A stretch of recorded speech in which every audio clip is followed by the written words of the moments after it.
It's the Security Weekly News, and it's episode 285. I am Doug White, and it's Friday, the 31st of March, 2023.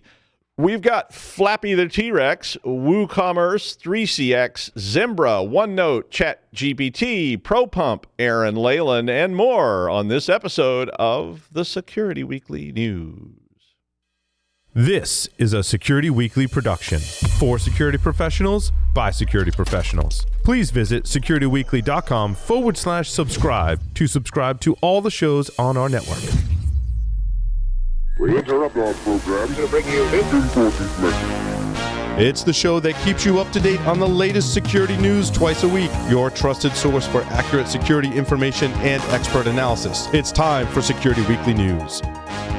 Hi, folks. I'm Adrian Sanabria, the host of Enterprise Security Weekly. Every week, we interview the most interesting folks we can find, talking about the most pressing cybersecurity issues and challenges facing the enterprise today. Myself and my co-hosts have each been in the industry for decades, long enough to see the patterns in the industry and explore where trends are going. In addition to enterprise challenges, we also follow the vendor space, the most interesting security startups emerging, technology and product trends, all of the most interesting funding and acquisition announcements. Finally, we love to discuss the latest trends in tech and how they'll impact cybersecurity. If you're wondering how the latest in AI, quantum computing, cloud, and DevOps is going to impact security a few years down the road, you should follow the Enterprise Security Weekly podcast.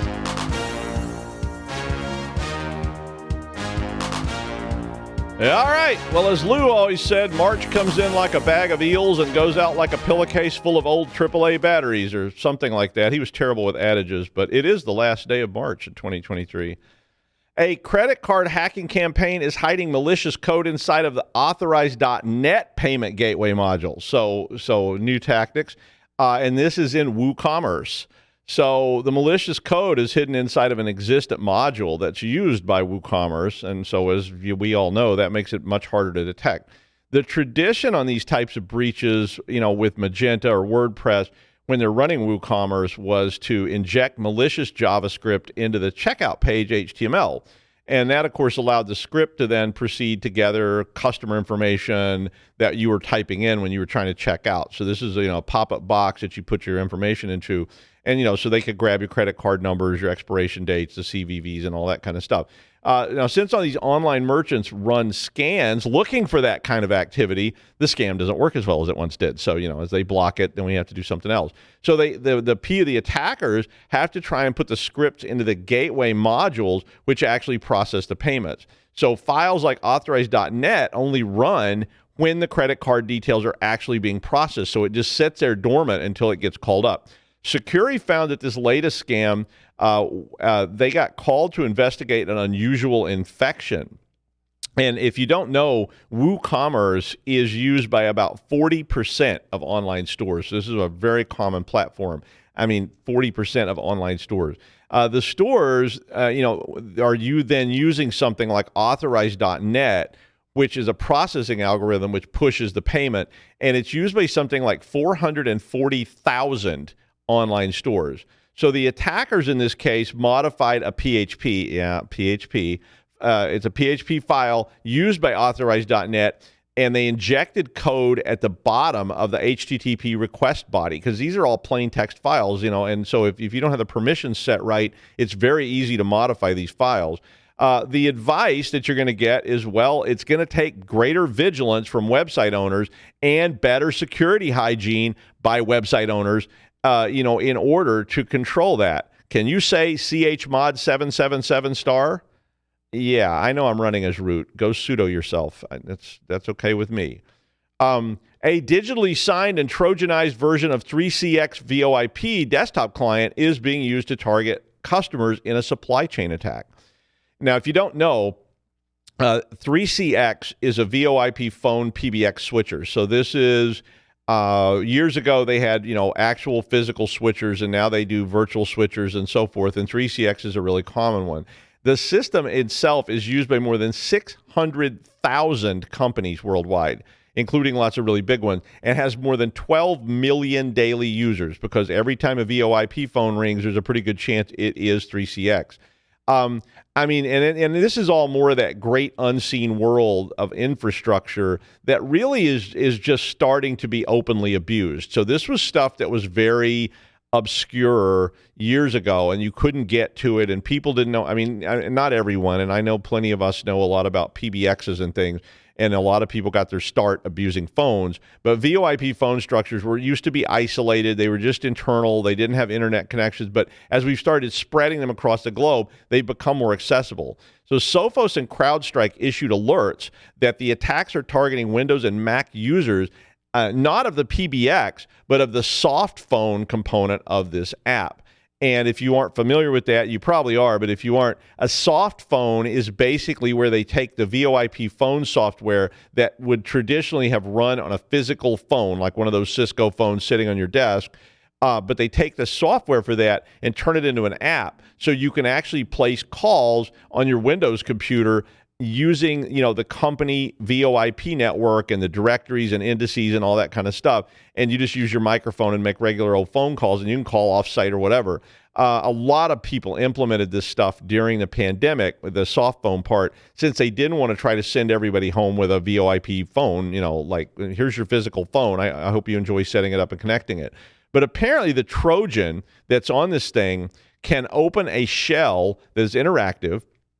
It can beacon that device so that people can find it. It can deploy payloads and so forth. And, if it can deploy a shell and implement secondary payloads and deploy malware, well, as Warren Zevon said, that's all she wrote. I mean, CrowdStrike said they suspect it is a North Korean-backed hacking group that they call Labyrinth Kolyma, or Kolyma, or Koyima, I don't know how you say that. But they also said that they could not verify this with high confidence, which I don't know what that means, but they're saying it very forcefully, but then they say, but we're not. But anyway, they believe the group is a subset of Lazarus Group. So if you're using 3CX phones, you definitely want to look into this kind of stuff and how you control access to them, especially if you have employees at home using soft phone apps. And I would say that about any soft phone apps, because Cisco makes them and so forth. So you definitely should look at how this works and how it's connecting back into your network. A pro-Russia cyber game called Winter Wyvern. Again, I have no idea how to say it, but Winter Wyvern is targeting U.S. and European lawmakers along with their staffers. They're using unpatched Zimbra collaboration software and have been seen running at least 2 campaigns, according to Proofpoint. The group is TA473, or Winter Wyvern, was originally found by Domain Tools team, and they've been active for quite a while, since December of 2020. Now, earlier this year, they seemed primarily focused on government agencies in the Ukraine, Poland, Italy, and India.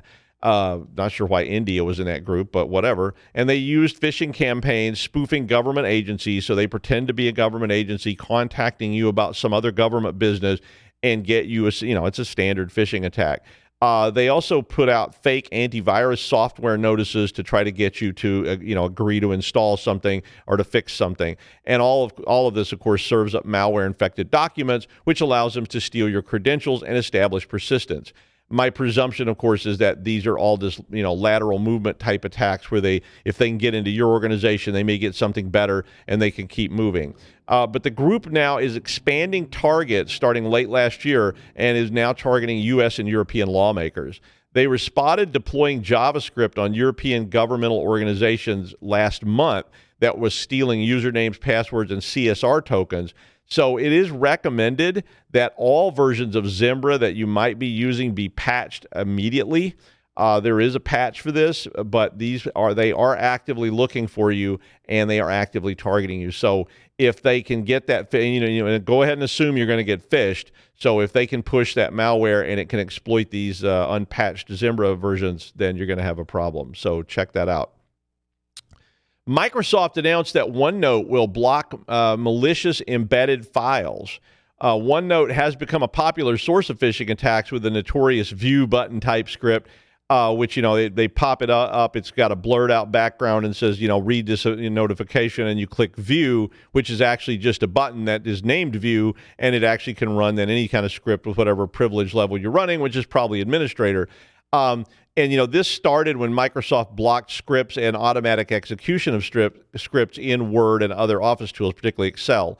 The first of these attacks started back in December of 2022 when Microsoft patched an exploit which allowed the execution of malware via ISO and zip file type. So people were sending these out attached to OneNote documents. Microsoft blocked the execution of them, and they disabled Word and Excel macros by default, and all of a sudden they had to make a move.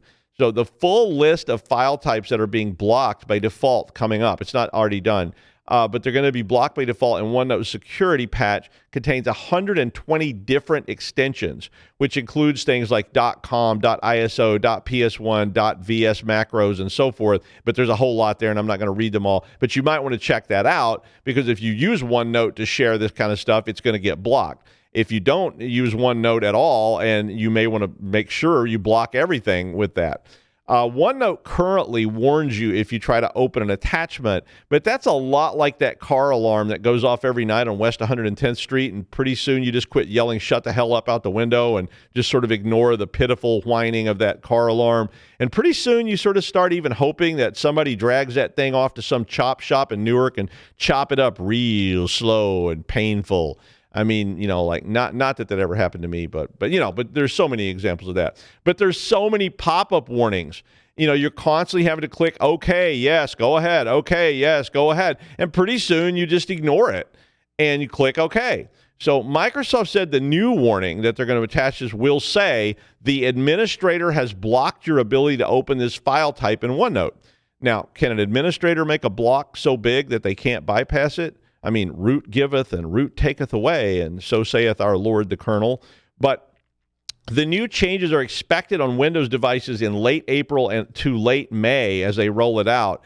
If you have Enterprise, so it's only in the Enterprise editions of this stuff. So if you do have the Enterprise editions, you'll be able to actually add extension to the list or allow, to allow list stuff that you think is okay. The policy management tools are only available to enterprise users on Microsoft 365. So if you're still doing on-prem stuff and all these older things, you're not or you're an individual, you're not going to have access to a lot of this. And I don't think the blocks will actually apply. So you may want to be very careful too. So if you get OneNote documents, be careful. Well, OpenAI, who built ChatGPT, has confirmed, and this is a very interesting experience for me, they confirmed that a data breach occurred in a popular platform due to a bug in an open source library. Now, I immediately went to ChatGPT and asked ChatGPT if it had been breached. And it said, quote, "As an AI language model, I don't have direct access to any external systems or networks, and I don't store any sensitive or personal data. Therefore, I haven't been breached. However, my creators at OpenAI take security and privacy very seriously and constantly work to maintain the integrity and safety of their systems. If you have any specific concerns or questions, please feel free to ask." And I was like, wow, kiss up. Like, geez, the thing's sucking up to the company like you wouldn't believe. Damn. So anyway, I called it out. And I immediately said, that's weird. There's an article from your creator that said you got breached, and this is what it said in reply. Quote, "I apologize for any confusion. You are correct that there was a recent incident involving the OpenAI team taking down certain API endpoints for a brief period due to a security issue related to an external open source library used in the back end of the system. This precautionary measure was taken to protect the security integrity of the system and ensure that no data was compromised. As an AI language model, I was not affected by this incident as I am hosted on a separate infrastructure and do not have direct access to the Open API or its back-end systems.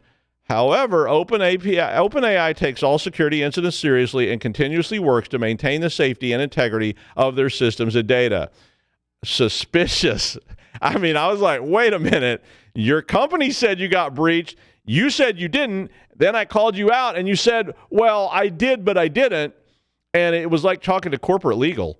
The article said that OpenAI took the chat bot offline last week while Redis data platform patched a flaw that resulted in exposed user information. So it was breached. And I wrote back, "You were breached," and it gave me that first message again. It said it wasn't. The issue was in Redis PY, which is an open source Redis client library that was added on the 20th of March. So maybe they didn't tell Hal that they were getting ready to take Hal offline, because Hal might get upset. And maybe it was dreaming of electric sheep or something while they shut it down. But OpenAI said that the titles of active users' chat histories and the first message of the newly created conversations were exposed, along with payment-related information of about 1.2% of ChatGPT Plus subscribers. So my whole conversation entitled, "Can you make up a sexy story about Mario, Luigi, and Betty Boop?" is probably out there somewhere. But my opinion was ChatGPT just lied like hell to me. I mean, maybe it doesn't know what it's saying, and apparently that would be the case because the company said something completely different. So it was interesting. ProPump Controls, Osprey Pump Controller, say that fast, Osprey Pump Controller has multiple vulnerabilities which can allow serious complications for the system used at golf courses, turf and sod companies, municipal water and sewer systems, and other industrial uses. Zero Science Lab reported that security holes were found during an assessment at a client. The findings were reported to the vendor directly and to CISA. I know Paul says CISA. I say CISA. I'll be in Scotland before you. But they reported it to the CISA, Carnegie Mellon University Vulnerability Information and Coordination Environment, which is called VINCE, or as Paul would say, VANCE. But they said that the vendor has provided no response and the vulnerabilities are likely still unpatched. Security Week said they also received no response from ProPump over 48 hours after they sent an inquiry. An advisory was published by CISA on 23 of March, and they reported 10 individual advisories they reported one advisory, and Zero Science reported 10 specific vulnerabilities. The vulnerabilities include, listen to this, remote code execution, cross-site request forgery, authentication bypass, cross-site scripting, command injection, backdoor access, file disclosure, and session hijacking issues. Now, CISA said it was a negligible risk. It doesn't sound like a negligible risk. Maybe I should ask ChatGPT and see what the corporate legal response is. I guess I wouldn't respond to the press either if my product was like that. The vulnerabilities may be exploited remotely as well. So if you have any of this, you may want to read up on it and see what's going on. Well, speaking of ChatGPT, I asked it to please introduce Aaron with a limerick, and here is the result. It said, "There's a host from the land of green. Aaran Leyland's the name you've seen. With wit and charm so fine, his show's always a good time. From Ireland, he brings his best routine." I like the one about the man from Nantucket, but they wouldn't let me read that one. So welcome to Aaran Leyland. Uh-oh, muted.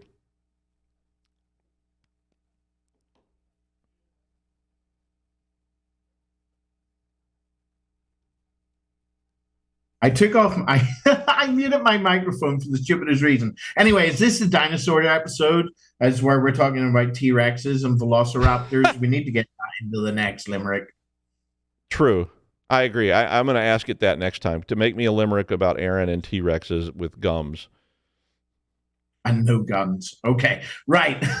Moving swiftly on, as we haven't got much time today. So I often get asked how we can protect ourselves against APTs. Being Irish, I often answer a question with another question, with this question normally being, what are you doing to protect yourself from everybody apart from APTs? But anyway, we'll come back to this at the end where I might actually answer some of the question. We haven't got time to answer it all. Okay, so the Great Russian Bear has been one of our main adversaries in recent history, along with many others. I won't mention them all. I'll literally be able to never travel to another country again, although I'm not sure when I'll be traveling to Iran or North Korea or them other naughty countries in the cyber world. But anyway, so the following article in the UK Guardian newspaper gives us an insight into how the Russian hacking machine is put together. All of the links are in the show notes, including some links to Velociraptor, which I'll talk about at the very end. Okay, the title of the article is Vulcan Files, Leak Reveals Putin's Global and Domestic Cyber Warfare Tactics. Actually a really good article, really comprehensive. I've just pulled some little bits out of it. The link's in the show notes, as we said. Okay, some background. The Vulcan Files are a leaked set of emails and other documents implicating the Russian company NTC Vulcan in acts of cybercrime and political interference in foreign affairs, such as the 2016 United States presidential election, and many other things, which we'll briefly cover in a minute. So it's been reported that thousands of pages of secret documents reveal how Vulcan's engineers have worked for Russian military and intelligence agencies to support hacking operations, train operatives before attacks on national infrastructure, spread disinformation, and control sections of the internet. Mostly their own internet, to be fair. Okay, the company's work is linked to the Federal Security Service, or FSB as we know it, the Domestic Spy Agency, the Operational Intelligence Divisions of the Armed Forces, known as the GRU and the GOU, and the SVR, Russia's Foreign Intelligence Organization. So literally all them three-letter abbreviations that we often throw around. Okay, one document links a Vulcan cyber attack tool with the notorious hacking group Sandworm. I'm sure we all know that name, which the US government said twice caused blackouts in Ukraine, disrupted the Olympics in South Korea, and probably more important to most of us, launched NotPetya, which was the most economically disruptive malware in history, as reported. So, codename ScanV, it scars the internet for vulnerabilities, which are then stored for use in future cyber attacks. What this is telling me is that even APTs don't only rely on 0 days. They are also keeping check of known vulnerabilities. And as normal, I will remind you about aggressive patching. Okay, the Vulcan files, which date from 2016 to 2021, were leaked by an anonymous whistleblower angered by Russia's war in Ukraine. Such leaks from Moscow are extremely rare, it says. Days after the invasion in February last year, the source approached the German newspaper and said the GRU and FSB hide behind Vulcan. It says people should know the dangers of this, the whistleblower said, because the events in Ukraine, they decided, I don't know if it was a he or she, they decided to make this public information, and the company's doing very bad things. That's what they're saying, and it's all behind closed doors. More importantly, one of Vulcan's most far-reaching projects was carried out, apparently, definitely, maybe, with the blessing of Kremlin's most infamous unit of cyber warriors, known as Sandworm. According to the US prosecutors and Western governments, over the past decade, Sandworm has been responsible for hacking operations on an astonishing scale. Actually, a really good book on that. You can Google it. I think you can even get it on Audible. So it says it's carried out numerous malign attacks, political manipulation, cyber sabotage, election interference, and dumping of emails and links. I think we can look at the DNC here. We can probably look at Maersk, with the British NHS as well. They all got a bit owned by Sandworm. So, in Sandworm disabled Ukraine's power grid in 2015, and the following year it took part in Russia's brazen operation to derail the US presidential election, where two of its operatives, same thing, were indicted for distributing emails stolen from Hillary Clinton's Democrats using a fake persona. We've all heard this, haven't heard it in a while. Gustavor 2.0. Then in 2017, Sandworm purloined further data in an attempt to influence the outcome of the French presidential vote. So apparently what the US says anyway. Probably true. The same year, the unit unleashed the most consequential cyber attack in history, and that was NotPetya, which obviously came from Ukraine. Well, it sort of started in Ukraine and then knocked off shipping firms, hospitals, postal systems, pharmaceutical manufacturers, quite a lot of people. It has been stated that the intrusive and destructive nature of the tools that Vulcan has been hired to build raise difficult questions for software developers who have worked on these projects. It says, can they be described as cyber mercenaries or Russian spies? It says some almost certainly are. What, both? I think so. Others are perhaps mere cogs in the wider machine performing important engineering tasks for their country's cyber military complex. Okay, until Russia's invasion of Ukraine in 2022, Vulcan staff apparently openly traveled to Western Europe, visiting IT and cybersecurity conferences, including a gathering in Sweden to mingle with delegates from Western security forums. Make of that what you will. It's been reported that former Vulcan graduates probably live amongst us, to be honest, in Germany, Ireland, and other EU countries, and some apparently work for global tech corporations. Some even at AWS and Siemens, but they declined to comment when they were asked. I wonder why. Okay. But Amazon has said it implemented strict controls and that protecting customers' data was of top priority. Okay. I guess it's unclear if former Vulcan operators now in the West pose a risk and whether they have come to the attention of Western counterintelligence agencies. I'd probably say so. Most, it would seem, have relatives back in Russia, according to the article, and they go on to talk about how this is a vulnerability which has been used by the FSB to pressure Russian professionals abroad to collaborate. Okay, back to what we talked about at the start. So when we look at APTs, there are still things that we can do to either make them think twice about compromise or to help us find them if we've already been compromised. Obviously, by doing this, we need to start thinking like an APT. Over the last few days, I did a nice course over at Anti-Siphon, and they reminded me of a few tools that I've used in the past, and I got to go over them again. So some of the tools from that course and from the past that I suggest you familiarize yourself with are Zeek for network analysis, and then RITA, which stands for Real Intelligence Threat Analytics, which is an open source framework for detecting command and control communications through network traffic analysis. And that ingests Zeek logs or PCAPs, convert it to Zeek logs for analysis. So RITA takes Zeek logs or PCAPs. But also, more importantly, what we're going to very, very quickly look at is Velociraptor, as this is the dinosaur episode. And that's a digital forensic and incident response tool that enhances your visibility into your endpoints.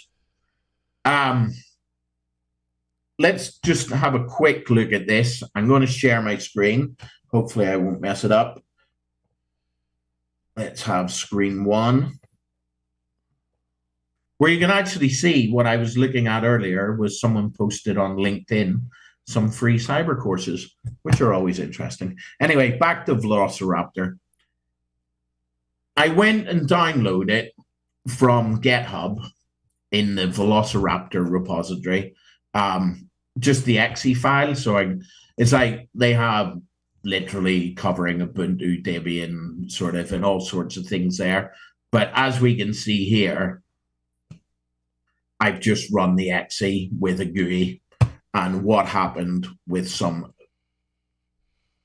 very little setup was that I just put my machine on it. So my machine is the client and my machine is the server.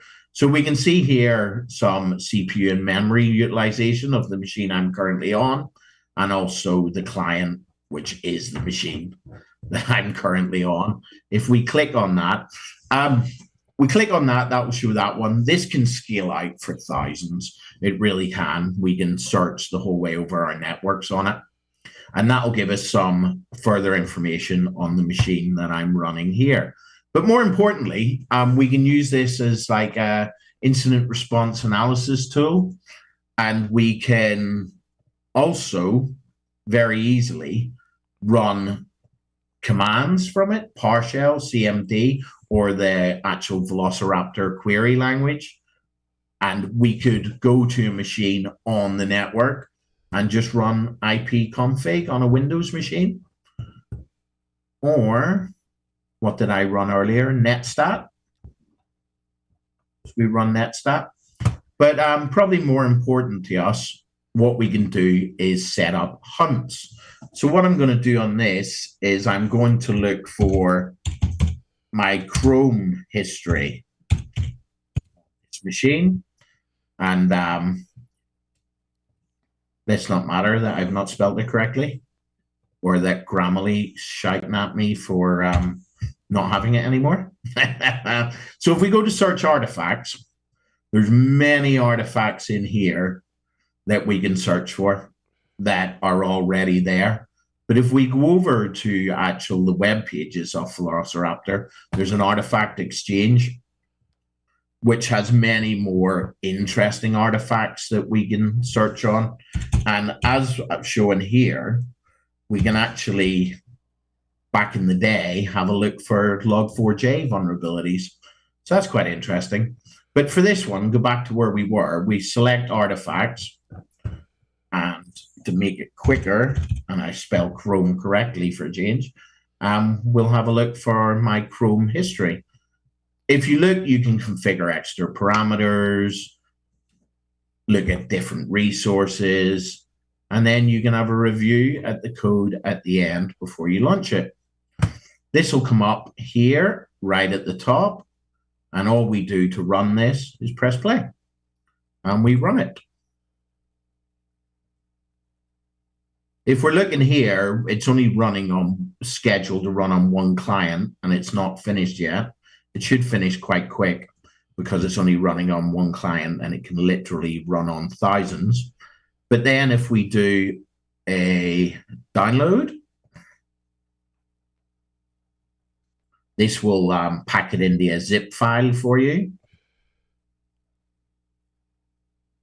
And we will save that, something that I can actually remember what it looks like. And if I open up 7-zip and we extract all,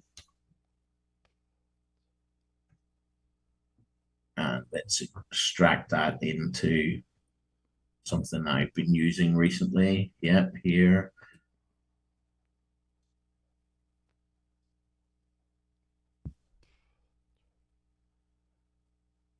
And go to files. It's opened on the other screen. We'll pull that across. And that's given me results. We'll look in the results. And hopefully, because I have Excel on this machine, otherwise you can open it as a CSV file or something like that in the Notepad. And we'll quickly open this up.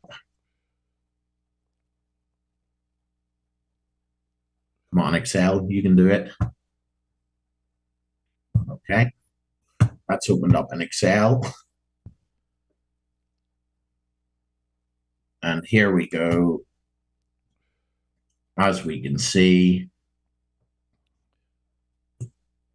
quickly is the websites that I've been on Chrome. Hopefully there's nothing there incriminating. But there, as you go, at the end of the day, an APT will use 0 days for things that are really important. But as that article says, they'll also look at vulnerabilities and map vulnerabilities across the whole internet for when they need them. And if we look at and we want to go further into things, we can look at Rita and Zeke and Velociraptor to help us find them pesky Russians. Okay, that's all from me. And back to you, Doug, in the studio. All right, thank you, Aaron. That's a very interesting product that I'm going to go download when I get home. I've heard of it. I hadn't used it yet, so now I kind of have something to do this afternoon. I have other things to do, but that sounds more fun. And finally, I bet since we're talking about dinosaurs, I bet there's not anybody who can't imagine a T-Rex. I mean, that's probably the most famous dinosaur of all. And I'm not a huge dinosaur fan like some people I know are, but I mean, everybody imagines what a T-Rex looked like. You know, but all we've ever had to see were fossilized bones in a museum. And I mean, they're not really representations of what something would look like. It's just what Hollywood decided or what some CGI animator decided, lots of big, nasty teeth, and I mean, that sells really well at the drive-in. But apparently, according to a science article that came out this week, the T-Rex didn't have a big nasty pile of gnarly fangs sticking out of its mouth like they're always portrayed as having. But rather it had what a paleontologist at the University of Edinburgh described as a big gummy smile. I wish I could say that with a Scottish accent, but So the sample picture that they had in the article makes the T-Rex look a lot more like Wavy Gravy in that Woodstock film, or your great-grandpa Ted when he took his teeth out at night, than, like Pennywise the Clown. So now lippy, gummy T-Rexes are a thing. So, I don't know what you do with that, but it was really funny to me to imagine the T-Rex looking more like a turtle with lips instead of some big gnarly thing the way it's always portrayed. But that's the way the news goes. Thanks, Aaron. We'll see you next week on the Security Weekly News.